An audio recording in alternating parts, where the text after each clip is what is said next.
പരിശുദ്ധമായ റമദാനിൻ്റെ അവസാനത്തെ പത്തിലൂടെയാണ് നാം കടന്നു പോകുന്നത്.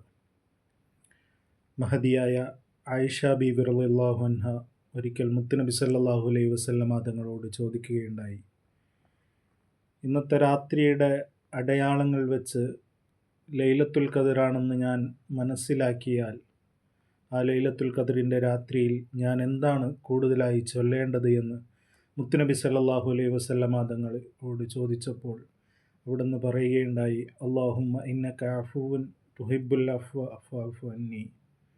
ഈ ദിക്ർ സാധാരണ നാം നിസ്കാരങ്ങൾക്ക് ശേഷമൊക്കെ റമദാനിൻ്റെ അവസാനത്തെ പത്തിൽ ചെല്ലാറുണ്ട്. പ്രത്യേകിച്ച് ഒറ്റയിട്ട രാവുകളിൽ ധാരാളമായി വർദ്ധിപ്പിച്ച് ഈ ദിക്ർ ചെല്ലാൻ ശ്രമിക്കുക. അല്ലാഹു സുബ്ഹാനഹു വ തആല നമുക്ക് തൗഫീക്ക് നൽകി അനുഗ്രഹിക്കുമാറാവട്ടെ.